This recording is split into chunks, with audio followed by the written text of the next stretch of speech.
Hello my dear children. Once again welcome back to the lecture series of Maharashtra Board Grade 12 Chemistry Halogen Derivatives. This is the third video of the same chapter. We finished in the first video the introduction, the classification and the nomenclature. The second video contains the preparation of halogen derivatives. Today in this video we are going to start from physical properties. My name is 𝐒𝐵𝗶𝗃 and you are watching 𝐒𝐵𝗃 classes. Let's get started. The physical properties of halogen derivatives. Under that, the first point is the nature of intermolecular forces. Now first of all I'll explain you if you see the structure of halogen derivative, it is like carbon connected to a halogen atom. Now we know that this halogen, this X can be fluorine, chlorine, bromine and iodine. We know that halogens are much more electronegative than carbon. So they will be pulling this electron cloud towards themselves and will be getting a very small amount of negative charge, and carbon will develop a very small amount of positive charge. Because of this bond will be polar bond. We know that this kind of charge separation, wherever we see, that is called as a polar bond, and this compound is called as a polar compound. So let us see now, halogens, that is fluorine, chlorine, bromine and iodine, are more electronegative than carbon. Carbon atom that carries halogen develops a partial positive charge, while the halogen carries a partial negative charge. Thus, carbon-halogen bond in alkyl halide is a polar covalent bond. So it becomes a polar bond. It is covalent because it is made by the sharing of electrons, but now because of this charge separation and the electronegativity difference, it becomes a polar covalent bond. Therefore, alkyl halides are moderately polar compounds. This is important. They are moderately polar compounds. Okay. Let's see the next slide. So, size of the halogen atoms, we know that when we go down the group, the size increases. So, if you see the 17th group in the periodic table, we have fluorine at the top, then chlorine, then bromine and then iodine. So, the size increases from top to bottom. So, chlorine is greater than fluorine and same way. So, hence the CX bond length also increases. Now, see, if suppose this is my carbon, this is the size of carbon suppose. So if this is fluorine, the bond length is from here to here. I am just giving you example. For example, this is carbon and this is fluorine. So bond length is here. Now the carbon, the size of carbon remains same for chlorine also, but the structure of the size of fluorine now becomes big. So the bond length is little more. This is carbon and chlorine suppose.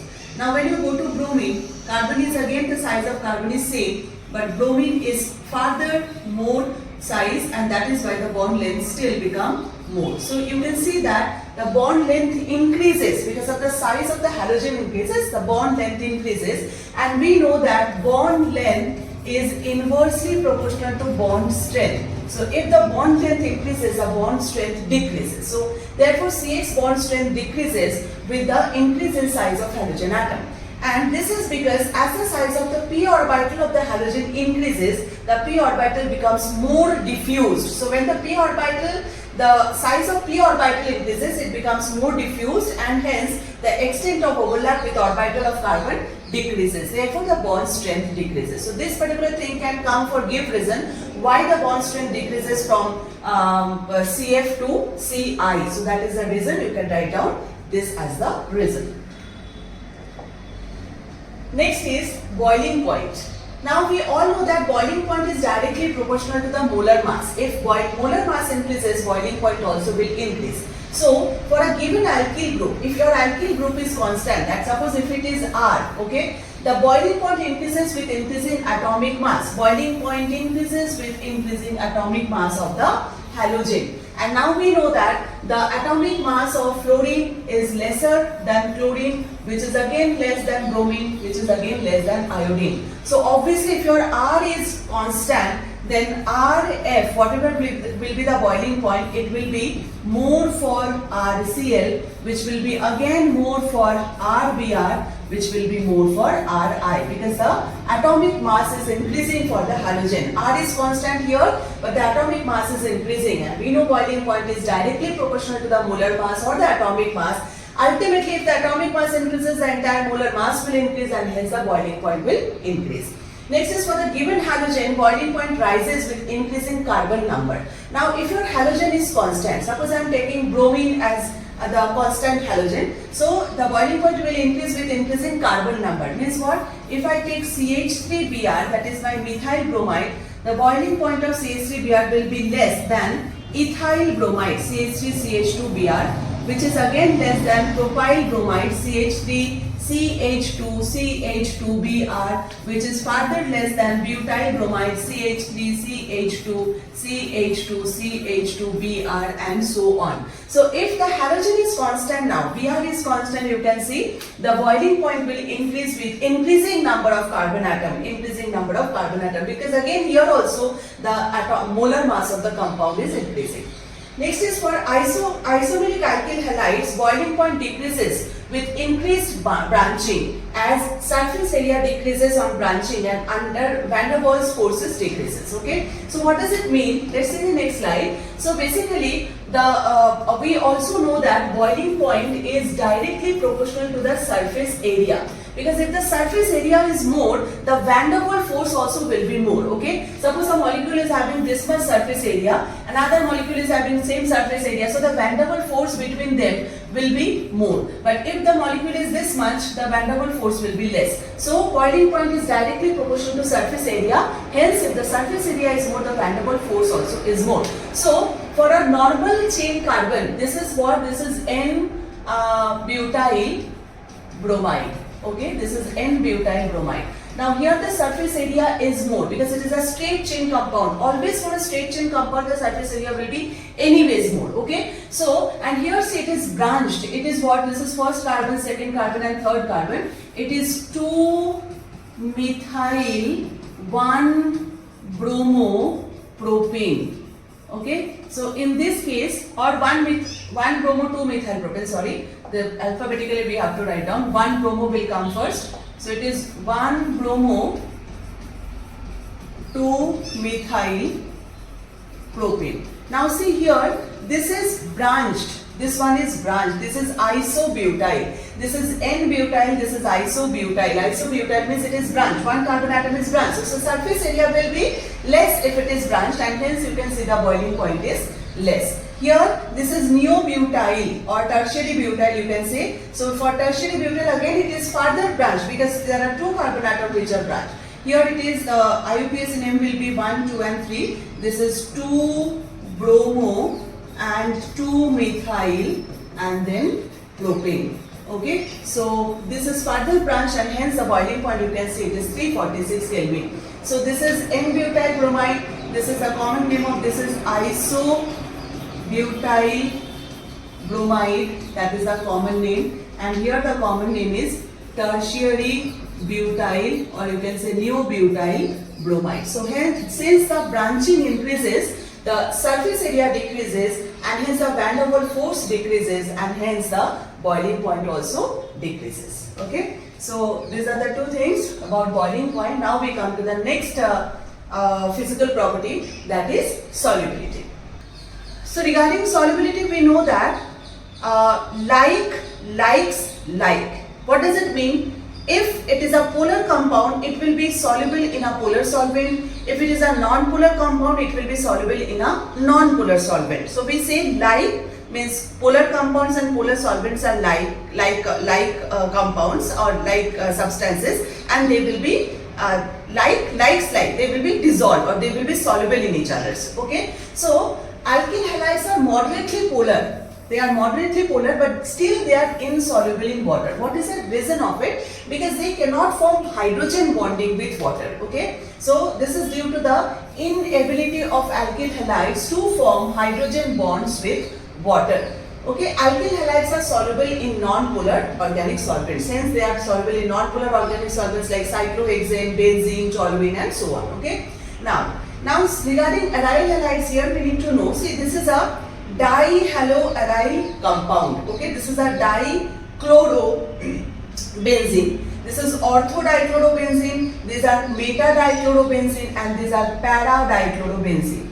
Now here the boiling point and melting points are mentioned. You don't have to remember it. It is just to make you understand. The melting point, if you see, melting point of isomer is 256, meta isomer is 249 and para isomer is 323, which is higher. Here you see the exception. Now why that is so? Because para isomer is, the structure is very symmetrical, okay. Melting point is actually depends on the how the packing is in the crystal lattice. It depends on that. If the packing is very close to each other, if the molecules are very nicely packed or they are very close to each other, then the bonding will increase and hence the melting point will increase. Because of the symmetrical structure of the para isomer, in the crystal lattice they are very closely packed, hence the van der Waals forces increases and hence the melting point increases. Let us see this. Melting point of para isomer is quite high compared to that of ortho and meta isomer. This is because of its symmetrical structure. This is because of its symmetrical structure, which can easily pack closely in the crystal lattice. As I mentioned, it is easily packed closely in the crystal lattice. As a result, the intermolecular forces of attraction are stronger and therefore greater energy is required to overcome the lattice energy. Okay, since they are very closely packed, and why they are very closely packed? Because of the symmetrical structure, they are very closely packed, and because of that, the attraction between the molecules increases, and hence you need more energy to make them separate or to make the molecules go away from each other, which causes the melting of the molecule, which increases the melting point of the substance. So now, before starting with the chemical properties of halogen derivatives, we have to study some terminologies which are there in this chapter regarding isomerism, basically regarding the stereoisomerism. Okay, so we all know what is isomerism. Isomerism is a phenomenon where the compounds have the same molecular formula but different structural formula. Now there are different types of isomerism, structural isomerism, stereoisomerism. These are the two broad classification of isomerism. Here we are going to start with the study about the stereoisomerism part. Now what is stereoisomerism basically? So the compounds having the same molecular formula, same structural formula also, but they have different spatial arrangement of atoms or group of atoms. So basically they have the same molecular formula and same structural formula, but the arrangement of the atoms in the space is different. Okay. For example, I am taking a molecular formula of a compound that is C4H8. Okay. Now this C4H8 can be written this way structurally or this way structurally. Now if I try to name this compound, see, this is 1, 2, 3 and 4. So this is a chain of 4 carbon atom. So we will call it as bute. Okay, we will call it as bute. Now the double bond is within the 2 and 3 carbon. So we will call it as bute 2. And since it is double bond, so it is bute 2-ene. So the first structure, the IUPAC name of the compound is bute 2-ene. Now let us see this one. Here also the longest chain is 1, 2, 3 and 4. Here also the longest chain is bute only. So I will write bute again, and the ene is between 2 to 3 carbon. So it is bute 2-ene. So now this and this, the compounds are structurally also same because they got the same name, they are structurally same. Now see, here both the CH3 group is in the same side of the double bond, and here the CH3 groups are opposite side of the double bond. So this structure, they are the spatial arrangement of the atom, of the group of atoms are different here. Okay, so what did we say? The compounds having the same molecular formula, okay, same structural formula, but different arrangement, with different spatial arrangement of atoms or group of atoms are called as stereoisomers. Okay, so where the same groups are on the same side, we call it as cis isomer, cis bute 2-ene, and where they are on the opposite sides or anti to each other, we call it as trans isomer. So this is cis butene and this is trans butene. They are the stereo isomers of each other. Okay, let's go for the next slide. Now the next one is optical isomerism. What is optical isomerism? The compounds having the same molecular formula, same structural formula, same physical and chemical properties also. So molecular formula is same, structural formula is same, physical and chemical properties also same. So what is different? They differ in the behavior towards the light. They differ in the behavior towards the light. Okay, so they are called as optical isomers of each other, and the phenomenon is known as optical isomerism. We will elaborately do this in the next thing. So before that, we need to know what is a plane polarized light. Okay. So light having oscillations only in one plane perpendicular to the direction of propagation of light is known as plane of polarized light. Now what does it mean? Suppose if I talk about a source of light here, now this is a source of light where the light will oscillate in different planes like that. It will be oscillating in different planes like that. Okay, it will be scattered in all direction. Now this light, if you pass through a nickel prism, this is a nickel prism, the name of the prism is nickel prism, which is basically made up of calcium carbonate. So if you pass through it, it has been observed that the light which is coming out of the nickel prism is oscillating in one direction only, and that is perpendicular to the propagation of light. So this light is named as plane polarized light. Okay, so this is ordinary light basically. This is the ordinary light which oscillates in all direction. Now this ordinary light, when it is passed through the nickel prism, it oscillates in one direction only or one plane only, and which is perpendicular to the direction of light, and this is called as plane of polarized light. Now optical activity is what? The property of a substance. Optical activity is the property of a substance by which it rotates the plane of plane polarized light. Okay, is known as optical activity. Means what? It is a property by which the compound is rotating the plane of plane polarized light. Means what? Now, if this is your PPL, suppose this is your PPL, which is oscillating in one plane only, and this is perpendicular to the direction of light. Now, here in this container, you have taken some optically active substance. Optically active substance. You have taken the solution of it, okay? And you are passing this plane polarized light through this substance. So what happens is, when the light comes out of this substance, it will either rotate to the right hand side like this, okay, that is clockwise, or it will rotate towards the left like this, that is anti-clockwise. If this substance is optically active, then it will make the plane of plane polarized light to rotate either in the right hand side or in the left hand side. Then this compound is called as optically active. I hope you understood. If this is optically active, when you pass a plane of plane polarized light through it, the substance will rotate the plane of plane polarized light to the right hand side or to the left hand side, and then this substance is called as optically active. Of this optically active substance, okay, by which, it is a property by which the substance is rotating the plane of plane polarized light to the right hand side or to the left hand side. Okay, so this is a property, and the substance is definitely called as optically active substance. See, the next definition is optically active substance. The compounds which rotate plane of plane polarized light are called as optically active substances. So the compounds which will be able to rotate the plane of plane polarized light, that is, they are called as optically active compounds. Now optically inactive compounds. Optically inactive compounds are what? The compounds which will not be able to rotate the plane of plane polarized light. So the compounds which do not rotate the plane of plane polarized light are called as optically inactive compounds. So these definitions are important, you need to remember. They can be asked for 1 mark question.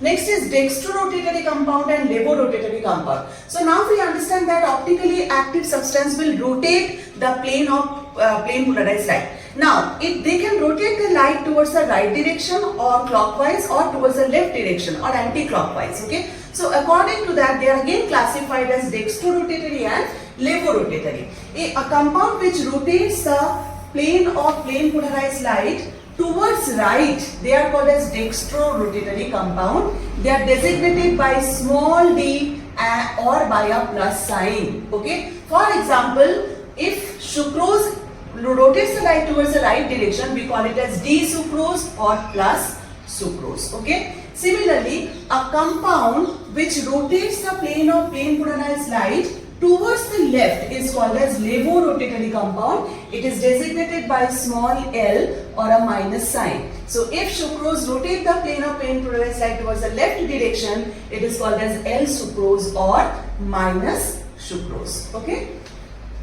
Next definition. The next definition is optical rotation. So optical rotation is the angle by which the plane of plane polarized light is rotated. So I drew a diagram over here. Now if you see, actually the light would have been like this, it would have been like this, but it is rotated by an angle theta, suppose. So theta is called as the angle of optical rotation. Optical rotation you can call. Here it was like this, it has to come like this, but it has rotated by this angle theta in the left hand side. So theta is called as optical rotation. So you can see here the angle through which a substance rotates the plane of plane polarized light on passing through it is called as the optical rotation. Okay, it is the angle by which the substance is rotating the plane of plane polarized light. Optical activity of a substance is expressed numerically in terms of optical rotation. So it is said that if it is rotating the light towards the right direction, then maybe theta is equal to, suppose it is plus 52.5 degree, means it is rotating the light by 52.5 degree towards the right direction. And if theta is equal to, suppose minus 16.9 degree, then it is rotating the light towards the left. Minus means left, and by how much angle? By 16.9 degree. So it is a measure of optical activity. Okay. Next is enantiomers. Now the optical isomers, which are non-superimposable mirror images of each other, they are called as enantiomers or enantiomorphs or optical antipodes. All these are same things, the name of same compound, different names actually. So optical isomers, which are non-superimposable mirror images of each other, they are called as enantiomers or enantiomorphs or optical antipodes. Now suppose if you see this structure, this is lactic acid, okay? COOH, C, OH this side, H this side, CH3 this side. This is a chiral carbon atom.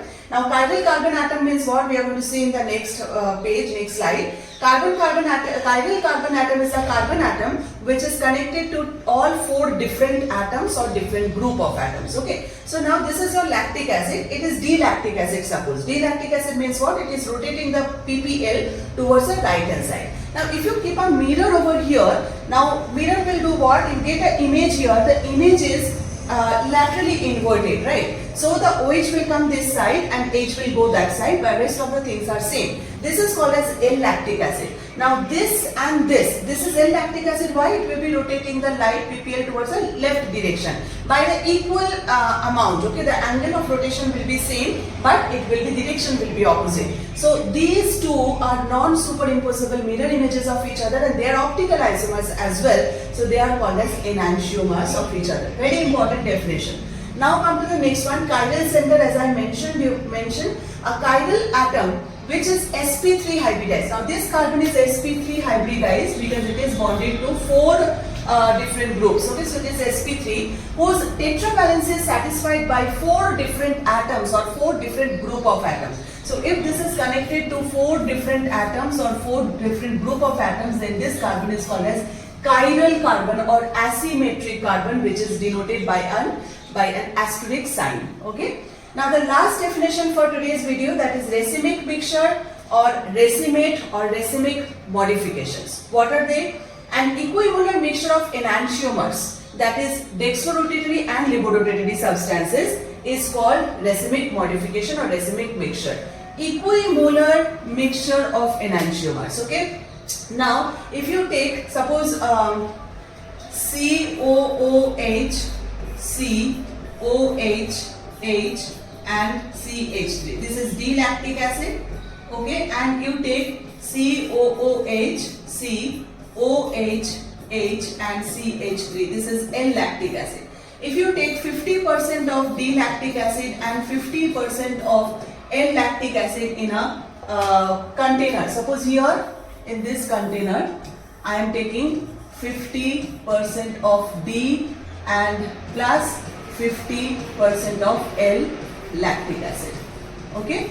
Now two different equimolar amount I have taken. Now this is a PPL which is passed through this. What happens? D-lactic acid will try to rotate it on the right hand side and L will be try to rotate it on the left hand side, and they will be rotating by equal angle. So the D isomer, whatever angle it is rotating, this is cancelling that because it is rotating the light in the same direction, and that is why in the opposite direction by same angle actually. So that is why the light will come out as it is. It will not rotate only. The rotation will be cancelled because of the enantiomers over here, equal amount of enantiomers. So ultimately the light will come the same way. I mean the way it is passing perpendicular to that. So that is why this is known to be optically inactive. Why optically inactive? Because it is not able to rotate the light to any of the directions. So that is why it will be optically inactive substance. Racemic mixtures are optically inactive. So here we have completed with all the definitions of isomerism which is related to this chapter. Now in the next video we are going to start with the chemical properties of halogen derivatives. Thank you so much. If you think these videos are beneficial for you, please subscribe the channel and press the like button. Thank you. Stay tuned.